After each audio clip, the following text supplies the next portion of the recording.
everybody, it's Matt from the house, and in this video we're going to show you a little bit about wakeboard bindings and how to buy and get the right set of bindings for you no matter what skill level you are. So let's check these things out.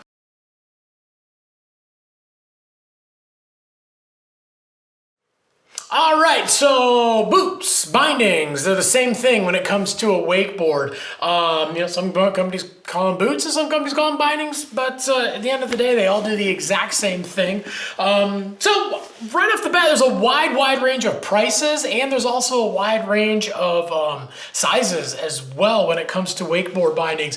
A couple good rules of thumb is if it costs more, it's probably a better binding, and it's probably a higher end binding as well. And if it costs less, you're going to be looking at more basic bindings, something that's more about adjustability and getting you out there and getting you to learn to get you into some of those higher end boots. But price is always a good way to kind of look at it. And look at retail prices too. Don't look at the sale prices. If you're comparing two boots, a $250 boot that's on sale at $250 is probably way better than a $250 binding that's at full retail. But again, check those prices out. Good place to kind of start. And then from there, you kind of look at the size ranges, and that'll actually tell you a lot about bindings. Bindings that basically have a wider size range are going to be less performance. They're more about having adjustability and being able to get everybody out riding, and less about the performance, just because there's certain things that they actually have to do to make them more adjustable versus your higher end bindings. So right off the bat, you kind of check out bindings like the Control, the Hyperlight frequency binding, the the Liquid Force Element. But these bindings have got a little bit more basic construction to them. All your bindings are going to have a shell around the outside to give you some support and obviously to hold on to that lacing or Velcro or whatever it is to help tighten it down. They're all going to have a toe piece and a heel piece for that comfort. And then a lot of times the toe piece on this, on one side, it's going to have an area that stretches. So it's usually got this thicker foam material that sometimes is wrapped in a mesh or a Lycra or something, for that comfort. And on the higher end bindings, that goes all the way from one side to the other. But on these adjustable bindings, they'll usually do a thicker piece of neoprene or a thicker piece of Lycra, something to actually let it stretch. So if you've got anywhere from like a size, like this Control Blazer, for instance, goes from a size 8 to an 11. You basically got a 8 foot is going to fit in there, but it's also going to be able to stretch enough to get up to an 11 in there as well, because these feet aren't just getting longer, they're also getting taller and bigger all the way around. So again, basically when you get that binding on your foot, you got the single lace on here, you give this thing a pull, there's a little slide lock to lock you in, and you basically want to pull that thing as snug as you can get it, and again, get you out on the water. You're going to have a blast ride, and it's still going to give you some performance, but not like super high-end performance. But then again, somebody who's riding a binding like this is not looking for that performance. So, as you go up in the price, you get a little bit more. You're getting into, a little bit more substantial bindings. You get in this Hyperlight one that has a little bit taller binding, taller fit to it. But again, with those adjustable bindings, as you spend a little bit more, you do get a little bit more, but at the end of the day, it's all about just finding that one binding that can fit the majority of the people. As we go up a little bit, we kind of look at this middle range of bindings, and some of these, we're looking kind of in those, usually in those 200 range, maybe going over 200 a little bit. And these are going to have some similar features to the full-on adjustable bindings. They're going to have, kind of similar size ranges too. When you look at like the Control Imperial, for instance, they've got the medium goes 7 to 9, the large goes 9 to 12, and we've got these big burly Velcro straps, and you can see compared to the other Control binding here, it's definitely a little bit taller binding, and it's a little bit more substantial in the construction. But this is going to still give you some adjustment, but you're going to get a little bit sturdier feel, and you're going to get a little bit more performance. Likewise with Ronix, they also have the Divide, which is a pretty cool binding compared to some of the basic adjustable bindings. It's a single pull string. This one actually has a dual pull string. So this actually allows you to crank down the binding a little bit more specific to your foot and how you like it.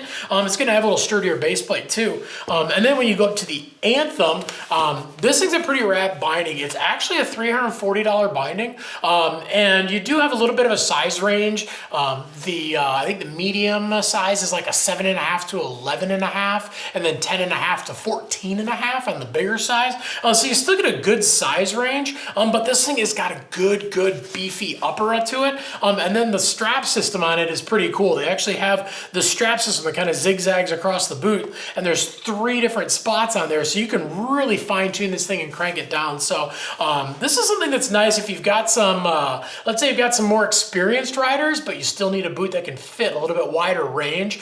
This one's gonna cost a little bit more, but it's definitely well worth it, especially when you get those riders that are, you know, they're jumping big, they're doing flips, they're doing spins, and they want that binding that, you know, has a good locked in feel. But again, you can still fit those, you know, smaller feet, that wider range of foot sizes for those riders who, you know, maybe aren't as experienced as well. All right, and as we jump up into the higher end bindings, you're gonna start seeing a little bit, you're gonna see some bindings that are open toe. You're gonna see some bindings that are closed toe. There's a little bit of all of those with the high-end bindings. With a lot of the more adjustable bindings, they're all going to be open toe just because they need to you know, adapt to different size feet. We don't want the bigger feet getting crammed up in the front. But when we get into some of these closed toe bindings and even the higher end bindings, they have a very specific fit. So obviously the closed toe has a specific fit across the foot. But like I was talking earlier in the video too, this piece, the toe piece across here, is going to be more solid. It's not going to have that stretchy spot to it, and you're going to have a little tighter size ranges on these as well. The slingshot boot here, you're looking at like an, you know, 8 to 10, you know, on their medium size, and then obviously you're going to have a little bit more like shoes, where it's usually going to be fitting, you know, a couple feet. You know, this Parks binding too, you know, this thing you're looking at, you know, is 8/9. You're going to be 10, you're going to be looking at 11, 12. Very, very specific and more close to like a snowboard boot or even a shoe, just because it is cut for a certain size foot. And then obviously with the Parks boot, we've got a dual lace system on this thing. On the slingshot, we've got the 3 different straps. So there's a few different ways to really crank yourself into the binding. But these are going to, again, they're going to be a little bit more about performance. Usually one person is going to be using this. If you've got a board that's your board and you want your bindings, because you're pretty much the only one that's going to be using it, definitely look at these higher end bindings. They're going to give you more support. They're going to be usually a little stiffer too, so they're going to give you a little quicker reaction. And then sometimes you might want a little bit softer boot, and there are some of those higher end boots that do have, you know, a little easier flexes. So something that's definitely a little bit more important to a more seasoned rider, but one of the things that's definitely important to look at when you are shopping for bindings, look at the flex on them and look, do you want that stiffer binding that reacts real quick and gives you a ton of support, or do you want a little bit softer, higher end binding that's going to have a little more tweakability to it, and something that's going to have that little easier feel. But it's really up to you and your preference for your riding style. Okay, so when it comes down to it with all these boots, the most important thing with boots is that they fit properly. Buy boots that will fit your foot. Buy boots that will fit your foot range as well. If you get a boot that you know, fits from an 8 to an 11, let's say, and you've got somebody who's a size 7 or even smaller than that, do not try to put them in that boot. It's actually kind of dangerous to have boots that are too big. When you fall on a wakeboard, you want to, if you take a hard fall, you want your feet to either come completely out or stay in the boot. You don't want to run the risk of one foot coming out and one foot staying in. So when you do get boots, don't try to fudge it, and don't try to ride a boot that's too big for you. If you want to get one board that fits the entire family, that's awesome. The cool thing is these things, it's just 2 screws. So it's really easy to adjust. So if you do have a wide foot range, and let's say you're looking at, you know, all the bindings, and as you're shopping for bindings, you don't see a binding that fits your entire foot range for the entire family or your entire group, get 2 different pairs of bindings. Very important, not just to ride, but also safety-wise too. And again, you can swap them out with a screwdriver super easy in the boat. But can't stress enough how important it is to have a boot size range that fits your foot properly. It's probably the most important thing when it comes to wakeboard boots, is having a boot that fits your foot the exact way it's supposed to fit your foot. So really pay attention to those size ranges if you do have a wide range of feet that are going to be in it. All right, well, thanks for checking out our video on wakeboard boots and, what to look at when you're looking to buy a pair of wakeboard boots, whether you need something that's, adjustable for everybody. You got somebody who's out there, you've been riding for a while and you're, starting to do flips and spins at the same times. But if you got any questions about any of this stuff, leave some comments down below. We're on there every single day trying to answer your questions. We definitely want to make sure we get you into some rad gear, but we also want to make sure that it fits your feet properly, and we want to make sure that it's going to perform the way you need it to perform.